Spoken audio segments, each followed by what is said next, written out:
Hey friend, as you can tell by this crazy big green hat, today's video is a makeup transformation of me turning into an actual leprechaun. Yes, you heard that correctly. Because today's video is inspired and sponsored by Slots LV and their whimsical, wonderful game called Larry's Lucky Tavern. Slots LV is a fun escape where you get to choose your own adventure, immerse yourself in beautiful backgrounds and gaming design into magical worlds such as Larry's Lucky Tavern, where you match mugs and other objects to win gold coins. It's so exciting, and you get to meet wonderful characters such as the leprechaun Larry from Larry's Lucky Tavern, who we are going to be turning into today while talking about the history behind leprechauns. Yes, that's right. Turning into Larry himself and talking about the folklore and whole story behind leprechauns and how they came to be. So stay tuned. Leprechauns are figures in Irish folklore who guard hidden treasure. Regarded as small and incredibly agile male fairies or goblins, they most often guard a pot of gold. Living solitary lives, a leprechaun can be a source of mischief for the unwary, and they are infamous for being extremely difficult to catch or trap. Even if they are caught, the captor must keep them always within sight, or they will not give away the location of their treasure. Usually it's a crock of gold coins. Leprechauns share many characteristics with more ancient creatures from Irish, Celtic, and wider European mythology. But since the 19th century, they have risen to the dominant position of being the most recognizable symbol of Irish folklore. The name leprechaun is more modern. It's a word based on different spellings of an older term used in various regions of Ireland. For example, Ulster, the original term was Leprechaun or Leprechaun. Leprechaun was also one, or Lugradon. There are several possibilities. All these words themselves derive from medieval Middle Irish, Leprechaun, meaning small body. Leprechauns were part of the Irish oral tradition long before written folklore in the form of epic poems were written in the High Middle Ages.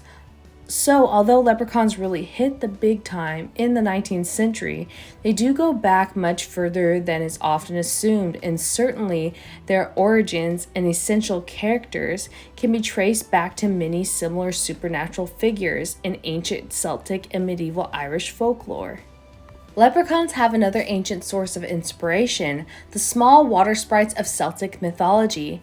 These elves or fairies, known as Leprechaun, first appear in Irish literature in The Adventure of Ferguson of Letty, which dates in the 8th century CE. A number of mischievous sprites capture the hero, Fergus, while he is asleep.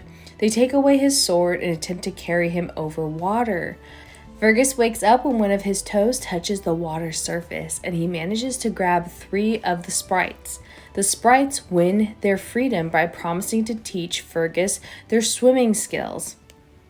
Other possible sources of inspiration for leprechauns are the terrible monsters in the Book of Invasions. Then there are male sprites seen in wider European folklore who are said to haunt cellars, living alone and often dressed in fine red clothes. They sometimes carry a purse full of silver coins, and they're called Leprechaun. It's small in size but large in appetite for his 2 favorite habits, smoking and drinking.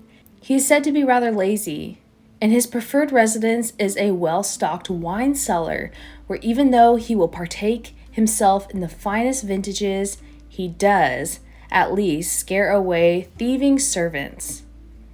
The Leprechaun shares similarities with the brownie of Scottish Gaelic folklore who lives in barns and does chores at night, although if slighted, he can break things like plates and spill milk. Yet another and sentient is the Far Daring, who is an ugly little fairy with a wrinkled old face. In some regions of Ireland, he is a very tall, while wherever he is regarded as being small, he can at least change his size at will. He's very fond of practical jokes, but some of these can be lethal, and hence he might be considered an evil leprechaun. The one good trait of a Fardaring is that he can, if he so wishes, release people who become trapped in fairyland. Finally, the Moros of folklore from Celtic, Gaelic, and Austrias, both in Spain, guarded tombs and are associated with hidden treasure. As we shall see, the leprechauns borrowed features from all of these creatures in their rise towards dominance in Irish mythology and folklore as everyone's favorite fairy. Like their more ancient counterparts in Celtic mythology, leprechauns were thought of as diminutive figures with incredible agility. They are male fairies or goblins. They typically live a solitary life, and they usually appear in stories as the guardians of hidden treasure. On another occasion, they are helpful spirits in the home. They dress in green or red. Leprechauns are usually old, wrinkled, and ugly. Unlike the modern representation of a chirpy leprechaun, the more traditional version is often a little stern, gloomy, and sour-tempered. As a historian of Celtic mythology, J. MacAlope notes, ugly and stunted, with a face like a dried apple, the leprechaun may be querulous, Scottish, and foul-mouthed. He is also associated with crafts, particularly shoemaking. The typical modern representation of a leprechaun as a little man sitting on a toadstool with a red beard and a green hat comes from a mix of elements seen in wider European folklore and is not part of the traditional Irish leprechaun character. Most tales involving a leprechaun follow a familiar pattern. A human spies one busy repairing some shoes and demands to know where his little pot of gold, sometimes called a crock of gold, after the earthenware pot or gold coins are. All humans have to do is keep his eyes always on the leprechaun, and he will be given the gold. There lies the problem, though, for leprechauns are nimble despite their age and prone to mischievous tricks. The leprechaun will try any means to distract his captor, but their favorite techniques include playing on humanity's greed and their gullibility.